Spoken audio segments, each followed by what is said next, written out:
الاول کا آغاز ہو چکا ہے۔ جناب نبی کریم صلی اللہ علیہ وسلم کا ذکر خیر اگرچہ کسی زمان و مکان کے ساتھ مقید نہیں ہے، آپ کا ذکر خیر سدا بہار ہے، مگر اس کے باوجود ماہ ربیع الاول میں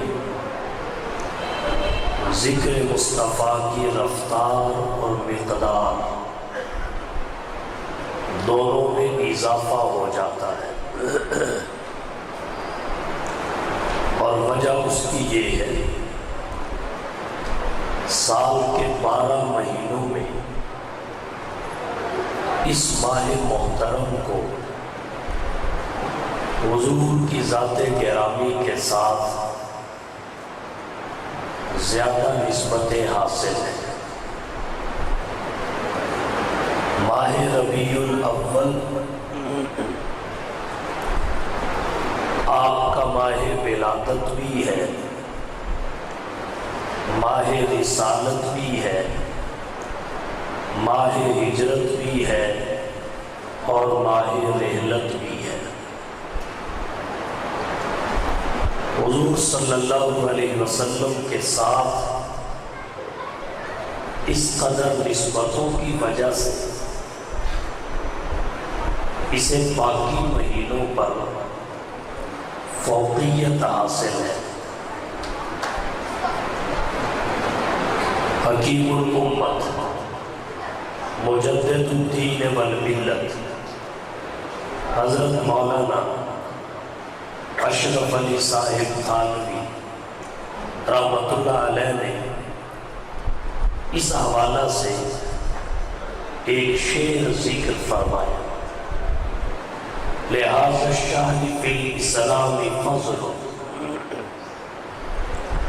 لہذا الشہر فی الاسلام فضل ومنقبۃ تفوق علی الشہور، ربیع فی ربیع فی ربیع ونور فوق نور فوق نور، کہ اس مہینہ کی اسلام میں ایسی فضیلت اور منقبت ہے جو اسے باقی مہینوں پر فائق کر دیتی ہے۔ اس مہینہ میں 3 بہاریں اکٹھی ہوئی اور 3 نور باہم بغلگیر ہوئے۔ تفصیلات میں نہیں جانا چاہتا، اس شعر کی تشریح بھی ایک مستقل تقریر ہے، صرف ایک اعتبار سے، اور وہ اعتبار نسبت مصطفیٰ کا ہے۔ ماہ ربیع الاول کی فضیلت کا اظہار مقصد ہے۔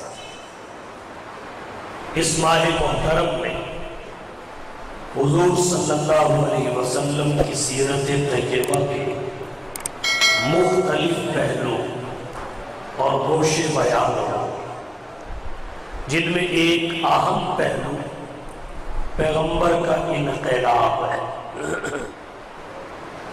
ہمارا آج کا موضوع گفتگو سیرت طیبہ کا یہی پہلو ہے۔ اس پر گفتگو سے قبل انقلاب کا معنی ذکر کرنا چاہوں گا۔ انقلاب کا معنی کیا ہے؟ سادہ لفظوں میں انقلاب تبدیلی کو کہتے ہیں۔ تبدیلی کو انقلاب کہتے ہیں، لیکن تبدیلی حقیقتاً ہو تب انقلاب بنتا ہے، مگر نہ دھوکے سے زیادہ کوئی حیثیت نہیں ہوتی۔ انقلاب تبدیلی کو کہتے ہیں۔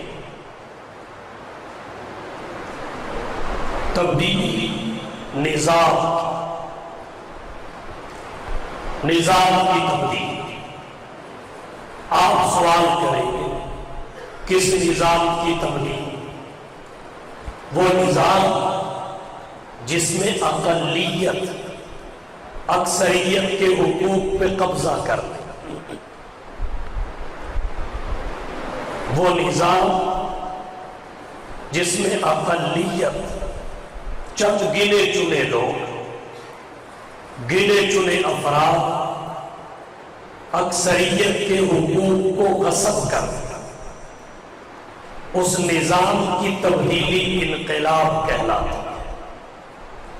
اور آسان لفظوں غاصبانہ نظام کو ختم کر کے عادلانہ نظام کو لانا، ظالمانہ نظام کو ختم کر کے منصفانہ سسٹم کو قائم کرنا، اسے انقلاب کہتے ہیں۔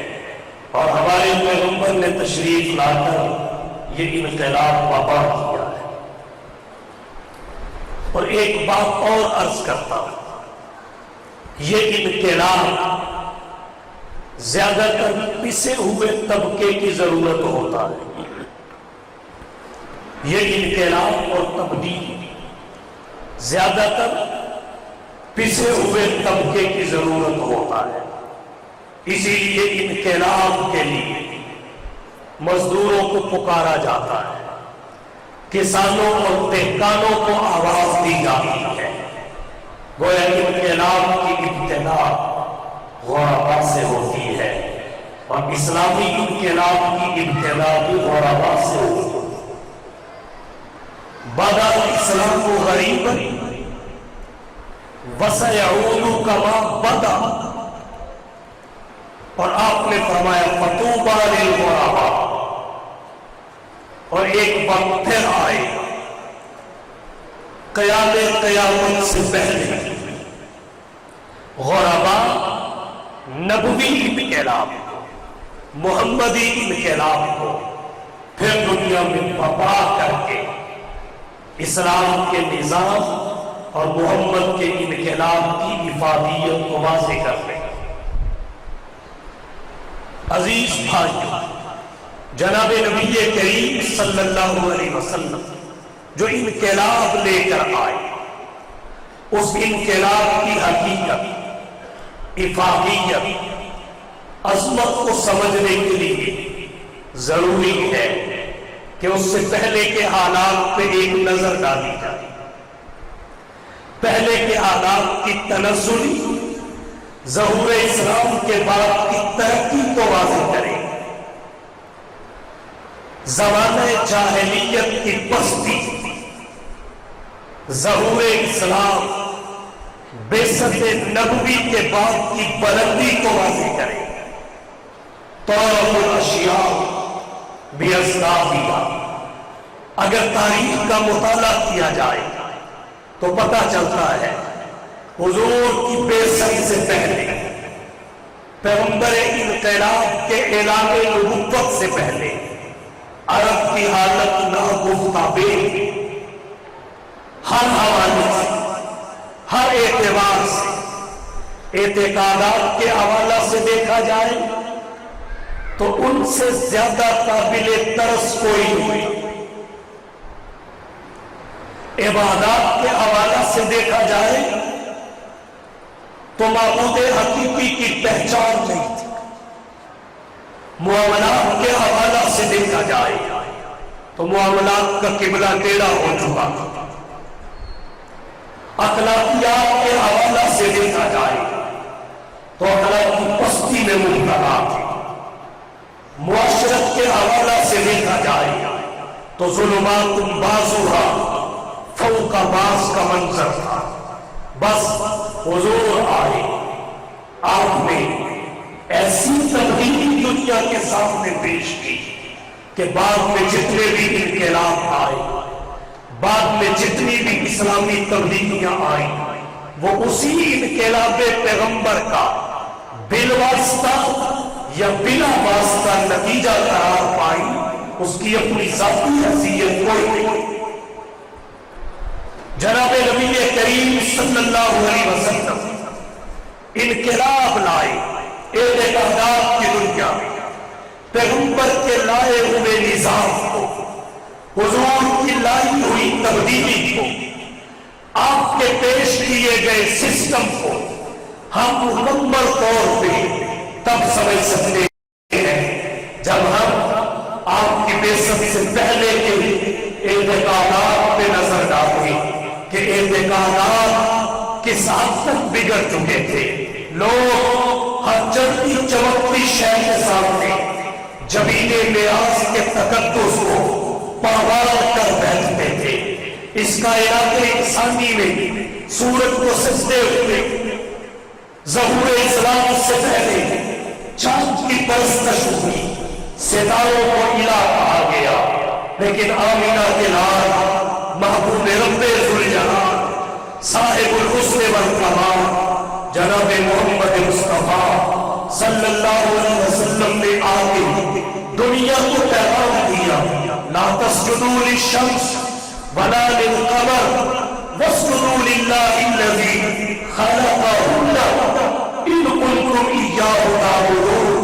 اگر تم عابد بننا چاہتے ہو، معبود کی تلاش میں نکلے ہو، تو آؤ تمہیں معبود حقیقی کا پتہ دیتا ہوں، وہی مالک، وہی خالق، وہی مشکل کشا سکتا، وہی مالک، وہی خالق، وہی مشکل کشا سکتا، وہی گروہ سے اعظم ہے، یہی للکار دیتا تھا۔ وہ جلتے ہیں تو جلنے دو، جو ہے توحید کے دشمن، سدا وحدت کی گلی تو چوٹ دیتا ہے۔ ان سب کے خالق کو سجدہ کیوں نہیں کرتے؟ ان سب کے مالک کو سجدہ کیوں نہیں کرتے؟ خالق کو سجدہ کرو۔ اللہ کے نبی نے در در پہ چھکنے والی پیشانی کو، ہر گھر پہ چھکنے والی پیشانی کو ایک اللہ کے در اور گھر پہ چھکایا۔ کون سی چلتی چمکتی شے ہے جسے سجدہ نہیں ہوگا، جسے معبود قرار نہیں دیا گیا؟ ندی اور نالوں، سبزہ اور پہاڑوں، بہتے آبشار اور دریاؤں، حتیٰ کہ شرمگاہ تک کو لوگوں نے معبود کے طور پہ دنیا کے سامنے پیش کیا۔ اللہ کے نبی نے اس اعتقادی تنزلی کو ختم کیا اور انسانی عقائد کو اتنا بلند کیا جن کی وجہ سے اللہ نے نجات کی ضمانت دی۔ حضور کی آمد سے پہلے یہ بھی کہا جاتا تھا للہ البنات، اللہ کی بیٹیاں ہیں، بیٹیاں فرشتوں کو کہتے تھے، اور اللہ کی بیوی جو سردار جنات تھے ان کی بیٹیوں کو قرار دیتے تھے۔ اللہ کے پیغمبر نے آ کے ان کی اعتقادی اور فکری اس طرح تربیت کی کہ وہ تربیت کے قواعد پہ پہنچے۔ مَتَّخَذَ صَاحِبَةً وَلَا وَلَدًا، جب انہوں نے کہا اتخذ الرحمن ولدا، بیویاں ثابت کی، بیٹیاں ثابت کی، تو آمینہ کے لال نے وہی پڑھ کے سنائی، وہی پڑھ کے سنائی کہ رحمان کی کوئی اولاد نہیں، مَتَّخَذَ صَاحِبَةً کوئی بیوی نہیں، ولا ولدا اولاد نہیں۔ حضور نے لم یلد ولم یولد کا حقیقی مفہوم بتایا۔ آپ کی آمد سے پہلے لوگ کہتے تھے من یحیی العظام وہی رمیم، جب یہ ہڈیاں پوسیدہ ہو جائیں گی، مٹی کے ذرات بن کے بکھر جائیں گی، انہیں کون زندہ کرے گا؟ آمینہ کے لال نے آگے بتایا یحیی الذی انشأ اول مرہ وہو بکل خلق علیم، وہی ذات زندہ کرے گی جس نے اس وقت انہیں وجود بخشا جب یہ معلوم تھے، جب ان کا سیمپل کوئی نہیں تھا، ان کا ڈھانچہ اور سانچہ کوئی نہیں تھا، ان کی ڈائی کوئی نہیں تھی۔ اب ایک دفعہ یہ وجود میں آ چکے، جو پہلی مرتبہ عدم سے وجود میں لا سکتا ہے وہ بکھرے ہوئے اعضاء کو اکٹھا کیوں نہیں کر سکتا؟ اللہ کی عبادت کرنے والی قوم تھی، بل کانوا یعبدون الجن، انہیں ایک اللہ کے در پہ جھکایا، جتنے قبیلے اتنے معبود، جتنے گھر کے افراد اتنے معبود، حتیٰ کہ فتح مکہ کے موقع پر جب حضور سرور عالم صلی اللہ علیہ وسلم مکہ میں تشریف لائے تو مرکز توحید بیت اللہ میں 307 فٹ نصب تھے۔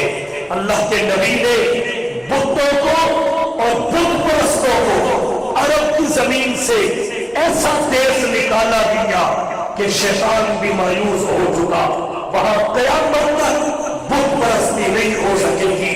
یہ محمد کا اعتقادی انقلاب ہے، یہ آپ کا اعتقادی انقلاب ہے۔ انکار توحید تھا، اسے اقرار توحید میں بدلا، انکار رسالت تھا، اسے اقرار رسالت میں بدلا، انکار آخرت تھا، اسے اقرار آخرت میں بدلا۔ پہلے کہا تھی یہ بہاری جو محمد مصطفیٰ کے آنے سے نصیب۔ اعتقادات کی دنیا میں آپ نے تبدیلی پیدا کی، اور پھر اعتقادات کے بعد آگے بڑھیے، عبادات کے درجے میں اگر آپ کی آمد سے پہلے کی بے راہی دیکھیں تو وقت حیرت میں ڈوب جائیں۔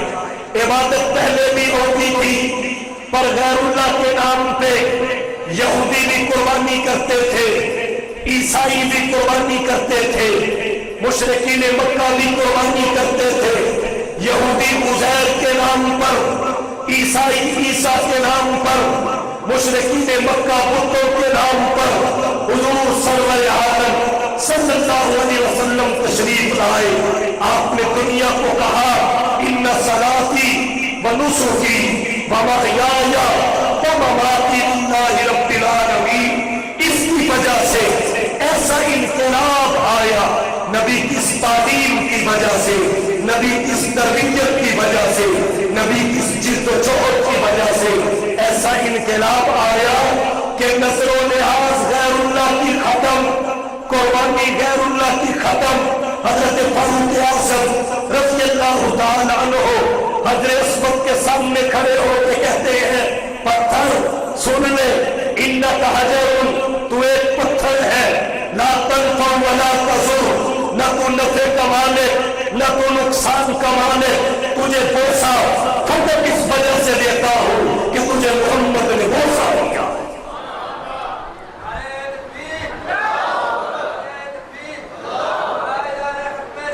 ننگے بدن بیت اللہ کا طواف ہوتا تھا، اللہ کے نبی نے طواف کے اصول بتائے، طواف کے آداب بتائے، ننگے بدن طواف ہوتا تھا۔ الغرض عبادات کے اعتبار سے اگر دیکھا جائے تو معبود حقیقی کا پتہ نہیں تھا۔ آمینہ کے لال نے سسٹم تبدیل کر دیا، نظام بدل دیا، خالق کی ایسی پہچان کروائی کہ اگر کوئی عقل مند، اگر کوئی بصیرت رکھنے والا تھوڑی سی جد و جہد کرے تو وہ اپنے خالق حقیقی تک پہنچ جاتا ہے۔ یہ انقلاب پیغمبر کا نتیجہ ہے۔ آئیے اعتقادات کے بعد، عبادات کے بعد معاملات کی جانچ پڑھیے۔ معاملات آپ کی آمد سے قبل کس گرانی کا شکار تھے؟ معاملات آپ کی آمد سے قبل کتنی پستی میں جا چکے تھے، کتنی تلسنی میں پہنچ چکے تھے؟ معاملات یہ تھے کہ اگر والد فوت ہو گیا، اس کے نکاح میں 4 بیویاں ہیں تو اولاد باپ کی منکوحہ سے نکاح کر لیتی تھی، اولاد باپ کی منکوحہ سے زنا کرتی تھی، جوا عام تھا، شراب عام تھی۔ معاملات اس حد تک بگڑ چکے تھے، ناپ تول میں کمی، معاملات اس حد تک بگڑ چکے تھے، دھوکہ دہی، معاملات اس حد تک بگڑ چکے تھے۔ باپ کی منکوحہ کو اور آپ وراثت سمجھ کے سمیٹ لیتی تھی، لیکن عورت کو وراثت سے محروم کرتی تھی۔ آمینہ کے لال محبوب رب ذوالجلال ایک ایک طبقے کے طبقات کے ہر فرد کو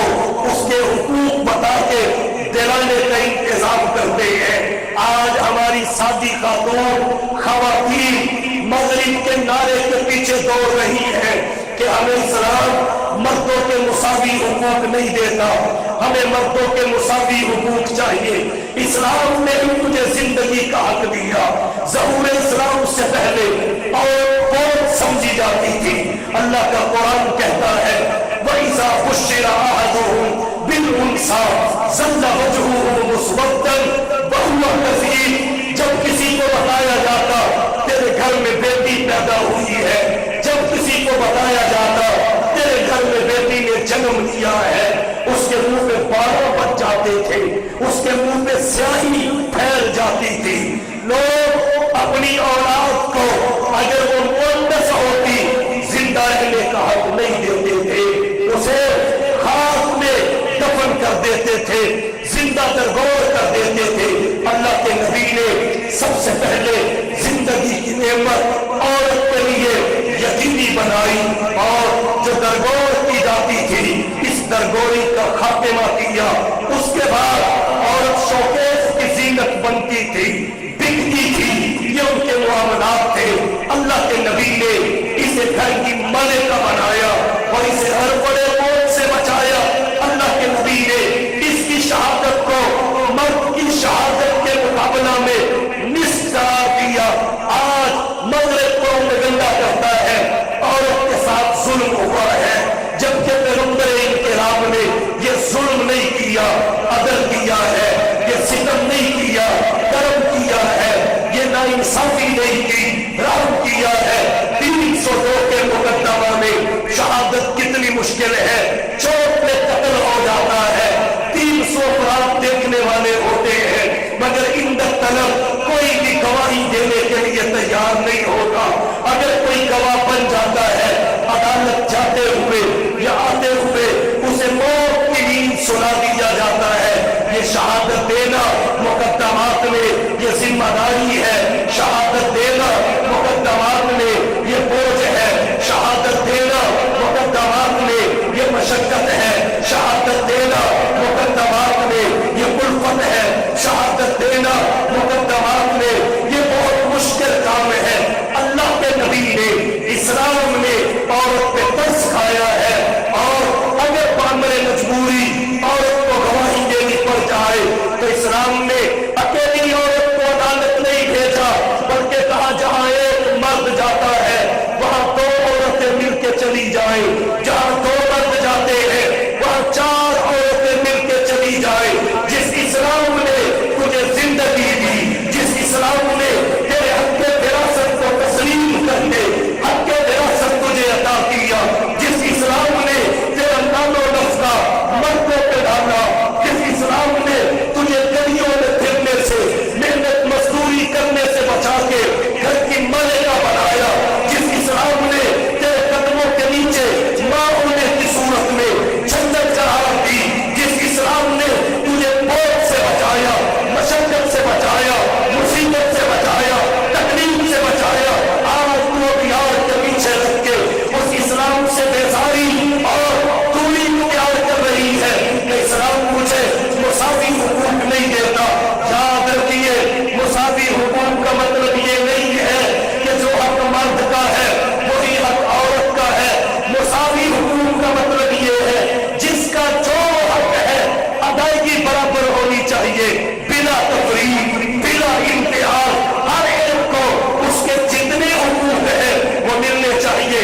البتہ پھر کس کے کتنے حقوق ہیں شریعت مطہرہ نے کسی کو گھیرے میں نہیں رکھا، اس نے بھی تعین کیا ہے کہ جب مرد اور عورت کی جسمانی ساخت برابر نہیں ہے، حقوق برابر کیسے ہو سکتے ہیں؟ جب مرد اور عورت کی نماز کا طریقہ برابر نہیں ہے، حقوق برابر کیسے ہو سکتے ہیں؟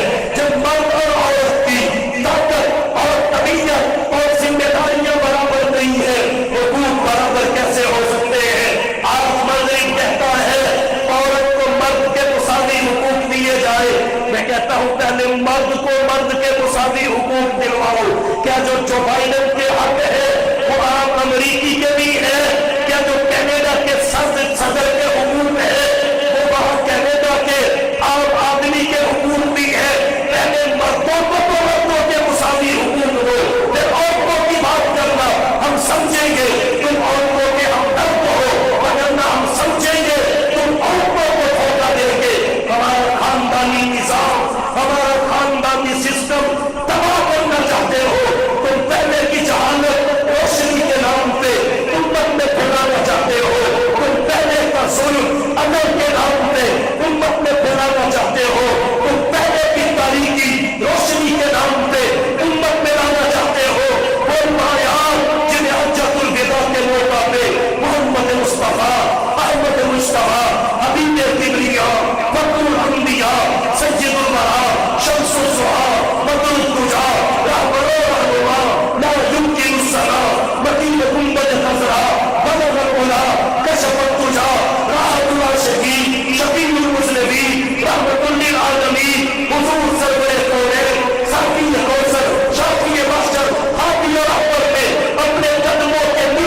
فلسفے میں یہ کیا، معاملات بگڑے ہوئے تھے، بگڑے ہوئے۔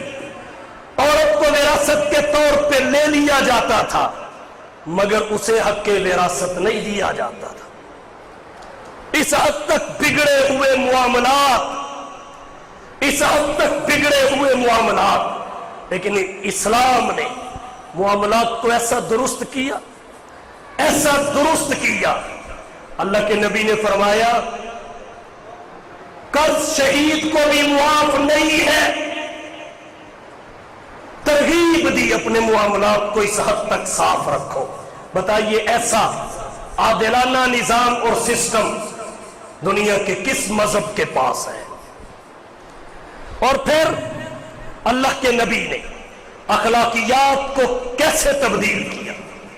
پہلے جو گرے ہوئے اخلاق تھے اللہ کے نبی نے ان کی جگہ کیسے عالی اخلاق کا تصور پیش کیا۔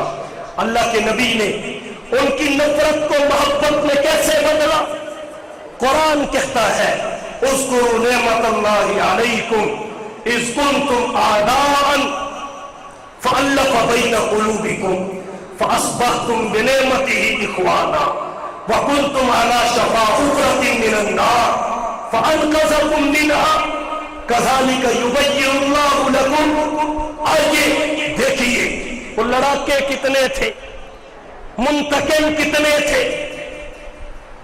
عداوت سے لبریز کتنے تھے۔ دو مثالیں پیش کرتا ہوں، پھر اللہ نے اس نفرت کو محبت میں پیغمبر کے ذریعے کیسے بدلا۔ آئیے دو مثال۔ عربوں کی ایک جنگ ہے جو ہماری عربی ادب کی کتابوں میں مذکور ہے، جس کا نام حرب بواس ہے۔ یہ 120 سال تک جاری رہی۔ حرب بواس 120 سال تک جاری رہی، اور اب آپ دیکھیے یہ 1.25 صدی تک جاری رہنے والی جنگ چھڑی کتنی سی بات پہ تھی، آپ اس کو سنیے۔ ایک قبیلے کی زمین تھی، اس میں درخت تھا، درخت کے اوپر گھونسلہ تھا کسی پرندے کا، اس گھونسلے میں پرندے نے انڈے دے رکھے تھے۔ دوسرے قبیلے کا آدمی آیا، اس نے ایک روڑا اٹھایا اور اس گھونسلے پہ دے مارا، جس کی وجہ سے گھونسلہ بھی ٹوٹ گیا، انڈے بھی پھوٹ گئے۔ اب جس کی زمین میں وہ تھا اس نے آ کے مارنے والے کو کہا تو نے میری توہین کی ہے، بے عزتی کی ہے۔ بس اتنی سی بات پہ لڑائی شروع ہوئی، اس نے ادھر کے مارے، اس نے ادھر کے مارے۔ 120 سال تک جنگ چلی، یہ ان کا مزاج تھا۔ آمینہ کے لال کی تشریف آوری سے پہلے ایک مثال اور پیش کرتا ہوں، ایک مثال اور۔ مدینہ طیبہ میں 2 بڑے قبائل تھے انصار کے، ایک کو اوس کہتے ہیں، دوسرے کو خزرج کہتے ہیں۔ ان کی آپس میں دشمنی تھی۔ اذ کنتم اعداء، تم آپس میں دشمن تھے۔ فألف بین قلوبکم، پھر اللہ نے تمہارے دلوں میں محبت پیدا کر دی، الفت ڈال دی۔ اوس اور خزرج آپس میں لڑے، ان کی 8 نسلیں، 8 پشتیں اس لڑائی کی نظر ہو گئی۔ جب اتنا خون خرابہ ہوا تو دونوں طرف کے بابے پریشان ہو گئے، کہنے لگے کوئی راستہ نکالو۔ نوجوانوں سے چھپ کر جانبین سے بزرگ عمر رسیدہ معمرین آپس میں صلاح مشورے کرنے لگے۔ حج کے ایام تھے، مدینہ طیبہ سے حج کے لیے مکہ تشریف لائے، خیمے لگے ہوئے تھے۔ آمینہ کے لال خیموں میں دعوت اسلام دینے تشریف لے گئے۔ جب اوس اور خزرج کے خیموں میں گئے، آپ نے اسلام کی دعوت دی۔ باوقار شخصیت، باوقار شخصیت جس نے نظامی خلاف حقیقت نہیں کیا، اپریل پھول والوں جس نے نظام میں بھی کبھی جھوٹ نہیں بولا، باوقار شخصیت، چہرے پہ متانت اور سنجیدگی، حسن و جمال،